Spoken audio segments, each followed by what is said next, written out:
We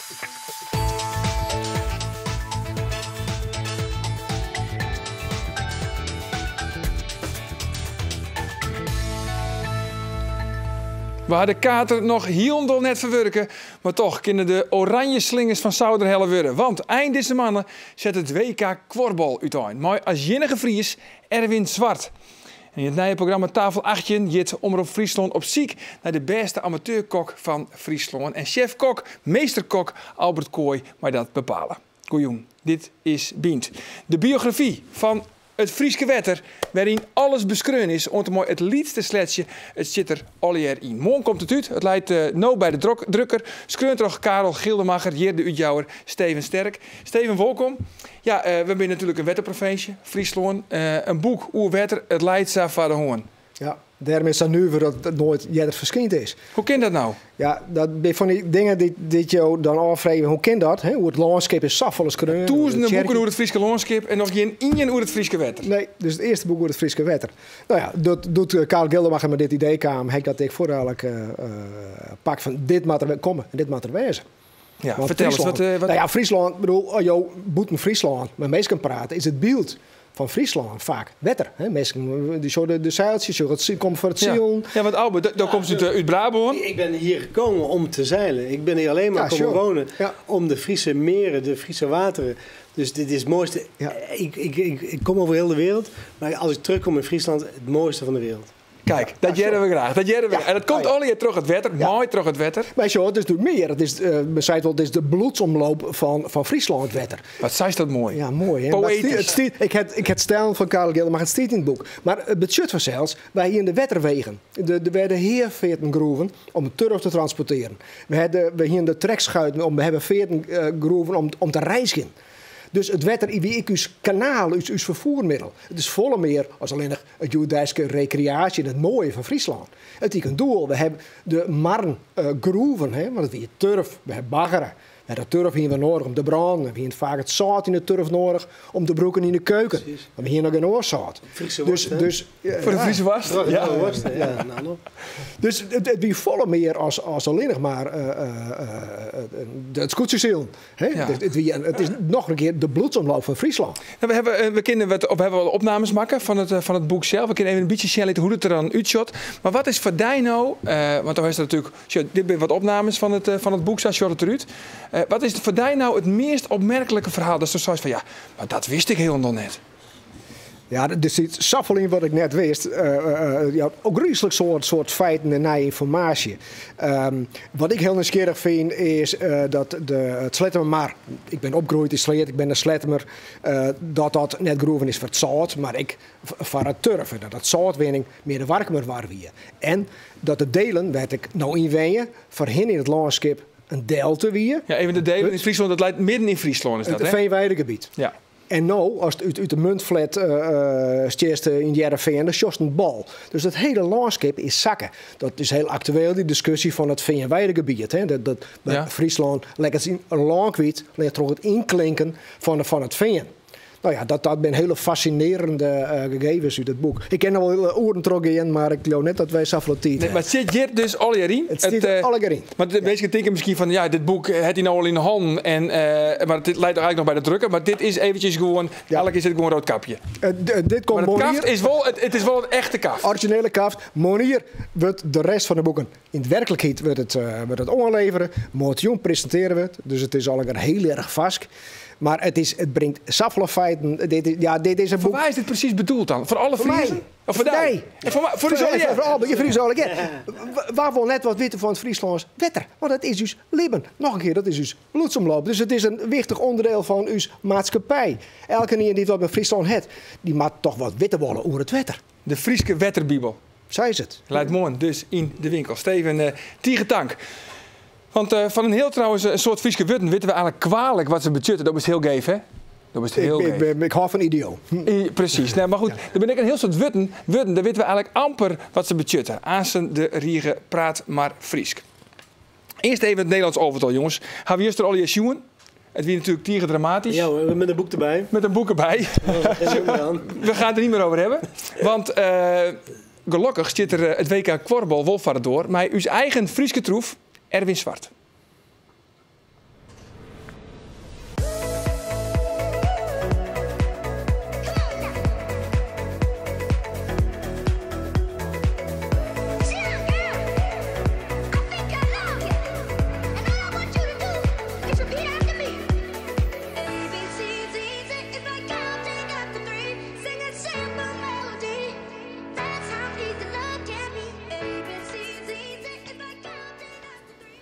Actiebeelden van Erwin Sat. Ja, we beginnen dus net naar het Europees kampioenschap met het voetbal. Maar op 30 oktober zit het WK uiteen. Het WK Kworbal in België. Maar gelukkig garantje op succes. Want eerlijk is eerlijk, Jim wordt wereldkampioen. Ja, dat is, ja, tuurlijk. Wij zijn gewoon de grote favoriet. Dus, en dat maak ik weer meidje. Ik bedoel, je kan van tevoren zeggen, als we net wereldkampioen worden, ja, dan is het gewoon een teleurstellend kampioenschap. Erwin, het is een uitmakerzaak. Zij kan het wel zeggen, maar natuurlijk, zij is het nog net helemaal. Want het mooie eraan is, het is nog in België. Dus de Belgen die gaan volle bak, die gaan heel veel publiek uitnodigen. Wij zelf natuurlijk ook uit Nederland, want er reizen hier heel veel mei. En dat wordt gewoon een mooi spektakel. Waarbij de finale nou ik echt voor heel veel publiek wordt spelen. En vorig jaar hebben we het EK spelen en daar wien gewoon volle minder meesten. Dat wie in Portugal. Waar je ook eventjes tussen terug, je bent regerend Europees kampioen. We zijn regerend Europees kampioen. Ja, toen wie de finale wie eigenlijk helemaal net spannend. Ik weet net wat voor strategie de Belgen hier, maar dat pakte net goed uit. Dus. Maar neem eens even mooi, want we zitten misschien net al jaar heel goed in het kworbal. Wij weten alleen nog maar van het draait altijd tussen Nederland en België. En uiteindelijk winnen de Nederlanders. Dat is wat wij eigenlijk weten. Uiteindelijk maar de Nederlanders winnen. En vorig jaar weer een jeugdkampioenschap van de jeugd. Die vlaggen dus. En ja, dan is het meteen, we hadden net goed in als Nederland. Maar dat kan dus ook gebeuren. En maar binnen nog oren toplanden? Taiwan is een treddeland. Taiwan? Taiwan, ja. Het is heel veel mensen verbazen zich daar. Hoe kan Taiwan dan opeens zo goed van die lietse mansjes? Dat zijn hele lietse mansjes, maar die meesten die kunnen springen. Als ze wat grutter zo'n zijn, dan hingen ze allemaal. Maar wij hadden nou het voordeel, wij zijn sterk en grut. Ze moeten meer vlees eten daar in Taiwan. Zij moeten misschien wel meer vlees eten. Ik denk dat je veel pasta eet. Hè? Thailand eet natuurlijk veel pasta gerechten. Ja, wellicht doen ze dat inderdaad. Ja, die mensen daar die springen. Het maakt niet uit of je ziet hier in Nederland is het gewoon zo. De mannen springen hoger dan de vrouwen. Alleen daar is het. Vrouwen die springen even hoog als de mannen. En dat is gewoon allemaal springveertjes. Maar heb je een bepaald dieet wat je moet eten als sporter? Topsport heb ik altijd gehoord pasta, maar is het echt waar? Nou, het is niet alleen pasta, want heel veel... Ja, het is een beetje afhankelijk. Ik hoor wel verschillende. Hè? Mensen die zeggen pasta is goed en andere mensen zeggen weer dit is goed. Maar wij hebben nu ook een diëtist zeg maar, in dienst bij Nederland. En ja, je moet wel omdenken dat je bijvoorbeeld niet te veel van hetzelfde eet. En we eten wel pasta inderdaad. Als we zijn net terug van Portugal en Barcelona. Maar bijvoorbeeld, wat doen jullie met groenten? Want volgens mij kan je alles uit groenten halen. Mooi frietje hierop of zo. Ja, daar zijn we mee bezig. Maar ik vind dat we daar nog wel veel meer uit kunnen halen. Als je echt puur naar het eten kijkt, dan wordt daar nog te weinig uitgehaald. We hebben, wat ik al zei, een diëtist. Alleen als je echt puur kijkt naar groenten en al dat, dan kun je daar denk ik nog meer uithalen. Maar hebben jullie zelf onderling als topsporters, hebben jullie daar ook behoefte aan om eens een keer wat anders te doen? Ik hoor altijd, ik heb heel vaak voor topsporters gekookt. Dus altijd pasta. Ja. Maar volgens mij is dat heel snel. Snelle suikers. Ja. Maar je hebt toch veel meer nodig? Mijn behoefte is inderdaad niet alleen maar pasta. Dat is, voor mij ik heb liever variatie. Dan wordt het beeld een keer veranderd. Dat we altijd denken aan topsporters. Is altijd pasta. Volgens mij is het groente of erpel. Ik weet trouwens van basketballers van Ares. Die willen alleen maar snacken. Die willen, zodra ze de Giele M joggen, dan worden ze gelijk naar binnen. Ja. Alleen maar hamburgers. Ja. Ik wil even naar LDODK. Want dat is die club. Ja. Op een Gediek en Ter Wispel. Dat speelt al een peer hier op het allerhoogste niveau. De Kworbal League. Maar je vecht altijd wat in degradatie. Hè? Een keer 2 keer achtste worden. Een keer vorig seizoen waar je hem zonde. Ja. Maar dit seizoen wordt alles oors. Want je hebben de Johan Cruijff van de Kworbaltrainers aan de slag daar. Erik Wolsink. Ja, wat dat betreft, natuurlijk. We hier vorig jaar als doelstelling om heug te eindigen. En dat is net slag uiteindelijk. Maar dit hier willen we gewoon sowieso top 4 proberen te realiseren. Maar Erik Wolsink, ik zul je hem vaststellen, google die naam even, want die heeft echt alles woen wat het te winnen voelt. Echt weer. Hij is korfballer van de eeuw. Ja. Hij heeft zowel als speler en als trainer het hij heel soort prijzen het pakt. Ja. En wat kiest er van hem leren? Ja, hij heeft zelf heel veel ervaring natuurlijk die hij mij brengt als coach. En inderdaad had er heel wat titels gepakt en als speler ik. En ja, ik denk dat je daar heel veel van leren kan. En we hier vorig hier natuurlijk ouder jaren eigenlijk al. Hier hebben we Jan Sjoerd als trainer en show op een game en Matje Jan Sjoerd Pool. Hij is nooit korfballer van de EU-West. Nee, hij is nooit kort. Maar dat zei niks over de specifiek als coach. Want ik vind net altijd dat je bij wie je springt korfballen, dan hoef je net per se een goede coach te wezen. Maar ik vind tot nota wat ik mij maak, kijk, meidje net alles mij, maar ik ben zeer tevreden over wat Erik hier naar LDODK daar brengt. Zeg maar. Ja, wij winnen we juist bij de training van de LDODK en hebben we even met de trainer praten en hebben we zelfs even vragen wat hij van mij vindt. Graag aan de bal, graag vol in beweging. Heeft behoorlijke motorische vaardigheden. Dus je kijkt naar passeren. Heeft een goed schot. Is lang. Is op dit moment ook met het Nederlands team heel dynamisch aan het spelen. Dus hij krijgt ook veel meer beweging rondom de korf. Dus je ziet in zijn ontwikkeling dat hij aan de ene kant nog wel stappen kan maken. En aan de andere kant al behoorlijk ver gevorderd is. Dat is fijn. Ja. Ja, goed. Ik denk dat Erwin zeg maar, de komende WK-finale nog geen basisspeler is. Ik denk dat hij er wel dichtbij zit. Ik hoor de bondscoach ook wel dat hij en de assistenten dat ze tevreden over hem zijn. Dus ik verwacht dat hij, laten we zeggen, binnen nu en een paar jaar een vaste waarde is in de basisformatie. Het grootste aandachtspunt voor zijn ontwikkeling is dat hij soms nog iets te resultaatgericht is. En dat hij vanuit nature eigenlijk zou mogen voelen dat bijna niemand hem kan houden. En dat hij vanuit die skills, zeg maar, meer in zijn automatisme zou kunnen gaan zitten. En soms maakt die score bijvoorbeeld te belangrijk. Lang mikken en dus minder vanuit het hoofd, meer vanuit gevoel werken. En als je in die fase terechtkomt, dat je niet alleen alles op je schouders neemt, maar met name dat je ook zorgt dat je binnen je ploeg zo verbindt dat je zelf je rendement houdt en anderen beter maakt. Ja, dan ga je langzamerhand naar de basissituatie toe. En ik denk dat we dit jaar die stap gaan maken. Ja, dat zei de trainer Erik Wolsink. Wat vies ervan? Wat meer met het gevoel dwan eigenlijk en wat minder met het. Ja, natuurlijk, dat klopt wel. Wat hij zei, dat ik alles op mijn schouders neem, dat is in sommige gevallen wel zo. Ik wil heel graag die bal meidje dan. De ploeg op sleeptouw. Ja, de ploeg op sleeptouw. En dat is ook wel logisch als aanvaller, als skutter natuurlijk, doe je dat automatisch. Maar soms is het wel goed om oren denk meer te doen. En daar ben we de laatste jaren ben ik daar al heel bot mee bezig. Want Per Jelien stond ik echt alleen maar voorin om te scoren. En nu is het speeltje is ik heel oors worden in de oude jaren. Maar nu doe ik volle meer oren dingen. En ik denk dat je daar weer een betere korbal van wordt. Want daar lees ik weer orenkansen. Dus wat dat betreft had er wel gelijk. En dat ik net altijd op die belangrijke momenten mag ik net altijd denken dat ik echt moet scoren. Maar dan kan ik oren denken aan, daar kom ik weer kans nu dat iemand oors weer die bal maakt. Dus wat dat betreft... De trainer had gelijk. De trainer had gelijk, ja. Dat zoek ik net ooit beweren op televisie, toch? Nee, wat dat betreft ik net, nee. Hey, nog even wat oors, want er is morgen dan is er een oefenwedstrijd van het Nederlands team. Tjin LDODK, die ploeg. Ja. Maar waar is dat nou maar van? Ik heb vanmiddag weer in contact gehad met de bondscoach en ik doe maar beide een helft mee. Dus ik begin bij het Nederlands team en ik eindig hier bij LDODK. Dus dat is het mooiste wat er is natuurlijk, om bij beide een deel mee te doen. Want ik wil net alleen nog bij LDODK, ik wil ook wel een stukje bij Oranje mee doen.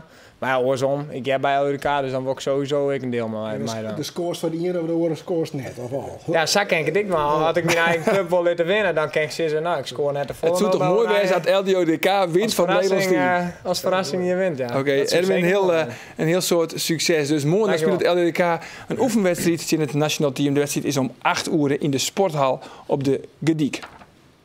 Is een bijker nou een hoen? Of toch wat oors. En had de metaalwinkel wel een flinterknipper. Dit en heel soort oren nuvere Frieske woorden komen we in de riegen. Praat maar Friesk.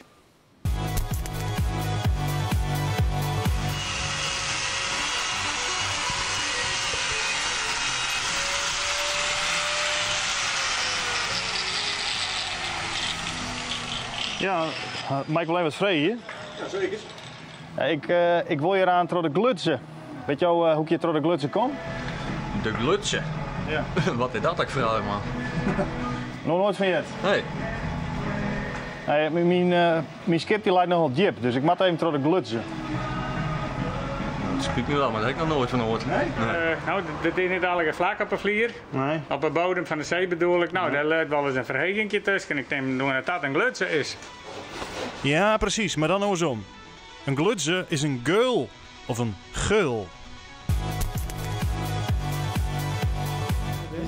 Wist je dat, heren? Ik wist het niet. Nee? En dat zei het wel, want als je dit wist, hè? Nou pakken we het toch weer mooi op deze Wijnstioen. Jongens, nou sneun is de allereerste aflevering van het nieuwe programma Tafel 18. Frieske amateurkoks nemen het chin maar op en strijden om de titel Beste Amateurkok van Friesland. En meesterkok Albert Kooi zit in de jury. Albert, en de opnames ben nog dwanden eigenlijk? Ja, we zijn er bezig, absoluut. Ja. Heeft dat wat jongen? Ja. Het niveau ligt heel hoog. We hebben heel veel diversiteiten gehad van amateur jonge koks, oudere mensen. bijna professionals, maar ook gewoon lekkere mensen die thuis aan het koken zijn. Maar echt talent. Ja, heel veel talent. En passie en liefde. Eigenlijk wat we van tevoren hadden willen zien, het komt gewoon uit. Ja. Want mensen hebben gevoel voor eten, zijn bezig met onze eigen regio. Hè. Friesland heeft zoveel mooie dingen en dat merk ik. En voor mij hoeft het ook niet altijd top- en fine dining dingen te zijn. Het moet liefde, het moet getuigen van een eerlijke keuken van thuis, van je eigen cultuur. En daar hebben we heel veel gezien al. Ik ben heel benieuwd, want morgen Sneun is de allereerste oorlevering van Tafel 18. Maar hij heeft al wat van de opnames Sjoen. Hij heeft al een liedstickje Sjoen van het programma. Net een paar dingen, maar het hoeft voor mij ook niet allemaal. Ik heb natuurlijk alles live gezien. Ik heb alles geproefd. En ik heb natuurlijk een goede indruk. Maar ik wil ook niks ten nadele zeggen van iedereen die daar voor de eerste keer bij was. We hebben heel veel eerste kandidaten die zich opgegeven hebben gezien, hebben geproefd. En het is moeilijk om dan tegen mensen te zeggen, nou, dat niet, dat wel. Want ze staan daar wel. Wat meiden ze dan? Wat komen ze mee? Wat moet ik het voorstellen? Dus soms is het heel bijna op het restaurantniveau. Ja. Ik zeg, wow, ben jij chef-kok of zo? Ja. En soms ook, eigenlijk vind ik het nog veel leuker, van dit doen wij thuis ook. Ja. Die eigen lekkere dingen van wat ik van mijn Pakenberg geleerd heb, dat proef ik nu weer. En wat voor product is het dan? Nou, de Friese, dat wil ik graag zien natuurlijk. Ik zeg altijd, in mijn filosofie moet je op het bord zien, waar kom ik vandaan en wat is het seizoen? En dat is nog veel belangrijker. Kennen wij de seizoenen nog van ons land, onze regio? Weten we wat het heeft een paar dagen geleden heeft gevroren. Kunnen we dan nog tomaten eten? Of gaan we gelijk aan de boerenkool? En dat wil ik op het bord zien. En ik zie van die mensen, zeker met mensen met wat oudere mensen, die hebben nog die liefde voor vroeger. En die hebben niks met die moderne trends te maken. En dat zien we en dat wil ik waarderen. We kunnen een stukje Shell van het programma. Staat er maar in, jongens. Even en dan krijgen we een beetje een indruk van hoe het programma er correct uitkomt te Shen.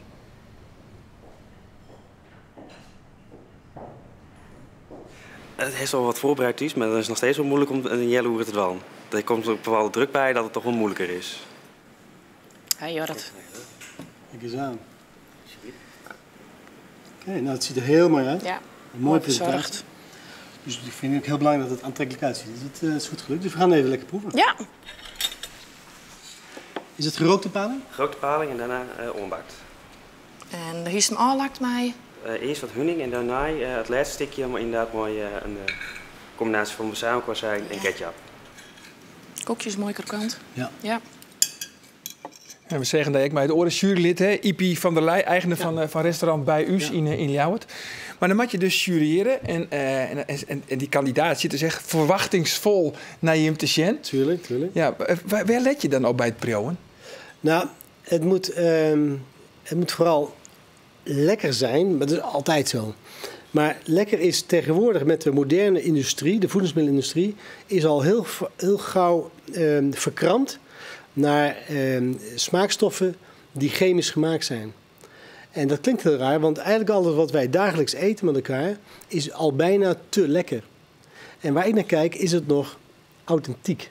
Kunnen wij nog de producten proeven zoals het hoort? De groente, die kandidaat had het net over ketchup. Ketchup is nu al een product van de industrie. Terwijl het eigenlijk origineel is dat een saus op basis van soja, natuurlijk, met specerijen en palmsuiker. Maar al die producten die wij dagelijks bijna binnenkrijgen als we naar een supermarkt gaan of dat we in een restaurant gaan eten, is het altijd te gemaakt. Te zoet vaak, te veel met chemische smaakversterkers, de MSG. Waardoor we eigenlijk wat we eigenlijk al bijna lekker vinden, eigenlijk helemaal niet natuurlijk is. En waar ik naar kijk, of samen met Ipi natuurlijk, is het nog te proeven dat het uit de natuur komt. En kan jij als kok de natuur op het bord zo bereiden dat het lekkerder wordt? Ja, maar hoe doet dat? Dat is zelf kok, toch? Ja, dan slaagt zijn eigen vlees, dan maakt hij zijn eigen vlees kleren. Ja, advocaat van Goorzaaien en alle soppen en ik maak het alles zelfs. Maar ik van u hoe de productkennis, hoe leeg, hoe weinig het productkennis er van de meesten is. Nou, ik begin altijd met de seizoenen. Ja, de productkennis is één, maar wat is het niveau van de productkennis van You Today? Ja, fantastisch. Bij amateurs, ik werk natuurlijk op Stende Hoge Hotelschool met studenten die allemaal in de hospitality-industrie willen werken. Die hebben helemaal geen sugar meer over seizoenen. Tomaten heel het jaar door, sperziebonen kan altijd. Maar deze kandidaten die we gezien hebben, de echte fanatieke hobbykoks, die weten precies wat er aan de hand is. Die weten echt wel wat er aan de hand is qua seizoenen. Maar ook qua regio, waar het vandaan komt. Als ik nu zie dat elk product heeft wel echt typische Friese smaken. Er wordt veel, weliswaar met zoet gewerkt. Het is stroop, wat weliswaar heel traditioneel is. Maar we moeten zorgen dat we die eerlijke smaken weer terugkrijgen. Dat we gewoon producten zoals groenten, ik vind groenten heel erg belangrijk, dat we die op een originele, maar wel op een traditionele manier, 2 tegenstrijdigheden, weer gaan herkennen. Wat ik trouwens altijd mooi vind, en dat vind ik eigenlijk ook bij die, hoe je over het eten praat, hè? Gewoon echt maar een prachtig op met passie en leefde voor het eten. En we kunnen nou een fragmentje aan litten, en dat hebben we ook een hobbykok, en die praat er echt maar een heel soort leef door. Kunnen we even een zien? Ik doe maar even zo.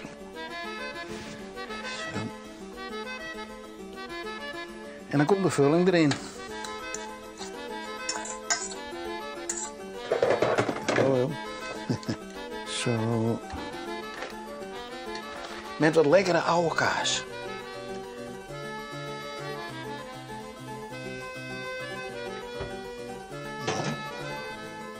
Ik ben een mens van smaak.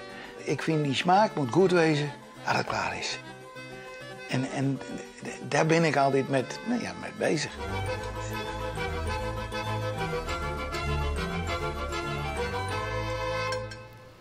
Ja, een van de kandidaten van tafel 18, Dirk Rijtsma. En ik vind het dus, hij praat mij leefde over het vak. Even een beetje oude kaas eroverheen, prachtig.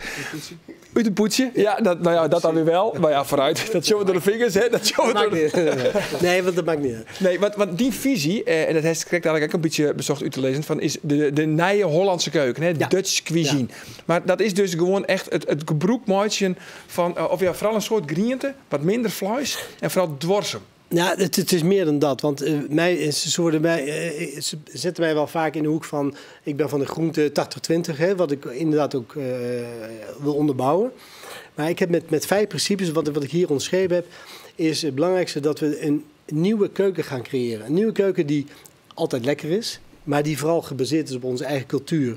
Dus kijk om je heen.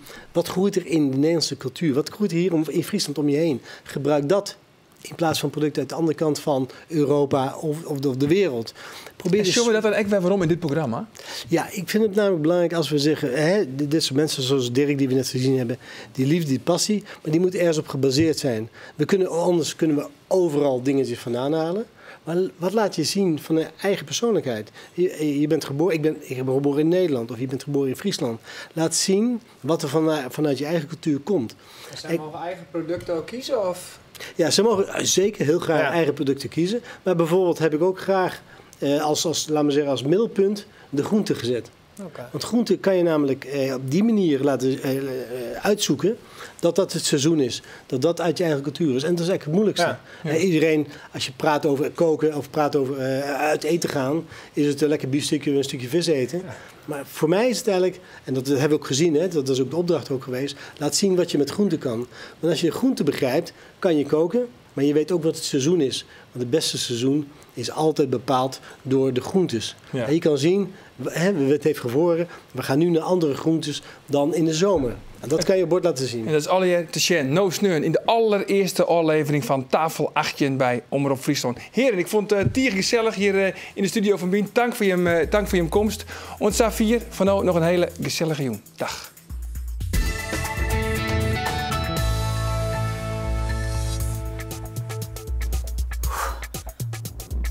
Nou, ik krijg wel energie van Bien. Nou, ik net hard aan. Keusner Jan van der Kooi uit Burgum, die ging naar Israël en leerde daar Israëli's en Palestijn schilderen. Dat mooi inbindt. Oké, nou dan kist dan mooi even op de bal. Oh.